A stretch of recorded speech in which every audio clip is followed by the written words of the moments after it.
Welcome back, All Sports Western New York. Mike Robitaille on the set with us. Mike, Merry Christmas, Happy New Year. Same to you and everyone else. A little under the weather, a little cold from all the holiday kisses, probably. No big deal. So little grandkids, you know, they don't know how to say, "Hi, Papa." No, they come up and they go. You know, it's just. But you don't mind their germs. You don't I'll take it. I think I can live it. It's my rite of passage, isn't it, to be a grandpa? Absolutely. Okay. Well, you know, you've looked that age for the last 30 years. I have. Yeah, and you might want to take a look yourself. Yeah, I know. I put the dye bottle down. All right, Mike, Buffalo Sabres. Now, they went through a stretch where they'd won 11 of 13, and this team had really turned around. Well, now, recently, they haven't had such good fortunes, although Monday night's game, you know, was 2-2 after 2, a breakdown in the third period. What's your take on this team and where they are right now? Well, you know, the reason they are where they're at is because they just simply haven't got enough talent to be higher in the standings, and those things are going to happen if you're not going to play with any type of consistency if you're lacking the basic talent. So once that comes together, and that clearly will be the job of upper management to make those decisions to make this team go in the right direction. I think you'll see more consistency, but I wouldn't expect much more than what they're playing, how they're playing right now. They'll have moments where they'll play exceptionally well, and then they'll tail off. So it'll be kind of an up and down ordeal, and very frustrating at times. And yet it will be frustrating even in the good times, because you kind of get a little taste and see that, well, they're capable of doing a little better, and then it's disappointing when they tail off. Well, during that stretch, one of the reasons for it was Enroth was basically playing, you know, standing on his head, and really they had great goaltending, which is not unusual as a Sabre fan. Usually when this team is good, they've got outstanding goaltending. Yeah, go through the history of this organization, and you'll notice they've always had outstanding goaltending, so that has carried the day for them in most occasions. And like for any team, I mean, if you have a great goaltender, everyone's going to look good. The players will look better. The defensemen all of a sudden will get paid more than they're probably worth. The coaches will get extensions. The managers will get extensions, and on it goes. It always comes back to the basic deal in having a professional sports team, is that you have to win, period. That's the end of the game right there. You have to win, and if you don't, you're always working uphill. Yet somehow Sabres ownership and management have convinced the fans that this is the way to go. Fans don't seem to be, you know, burning their season tickets. They're showing patience and sticking with this franchise. No, it's been an owner's dream. This is a great town, man, to own a sports team. They're more than supportive, and I think more than fair. And as we take a look at Terry Pagula right there and his wife Kim, and they're on to this new adventure now in football, and I just find it it's so pleasing to me to finally see some growth in this town, especially downtown, and no one's standing there with his hand out night and day to do it. I mean, he's just simply just get out of the way and I'll do it. Right. You know, there's a casino down the street, the new Seneca Casino. They put that up. They say, here, we'll put it up and pay it. You know, and not stand there like this night and day.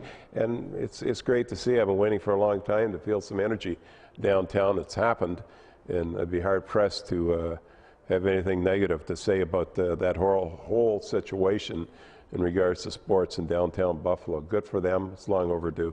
Well, when you think of the fact you played in the old auditorium, and we're the old auditorium. I can still smell it. Well, hope they've covered it with ice, so maybe in the summertime you'll be able to smell it. But have you seen the whole ice skating rink and everything down there? Yeah. The whole thing is an experience. You know, it'd be an interesting book. You know, if someone went back to take those days when this whole situation started, where someone finally realized that, you know what, we're right on water. And some of the greatest cities now in the world are right on water that were dead, next to dead. I mean, you know, now all of a sudden Cleveland's not a bad city, and you go on Jacksonville, you go on, and everyone has made their fortunes because they're simply on water. And they took advantage of it. Yeah, somebody must open the window one day and notice there's wet stuff out there just beyond the reach. Yeah. Let's talk about Ted Nolan and the coaching staff. Sure. I finally had a chance a week or so ago to talk with Ted a little bit. First chance I just see him when he got back in town. I've said on the show, I think he's in somewhat of a no-win situation because if the team performs well and is not eligible for one of the top 2 picks, fans will be disappointed. If the team gets one of the top 2 picks, he could readily lose his job because it could be determined he's not the guy for the future. Well, listen, here's the story.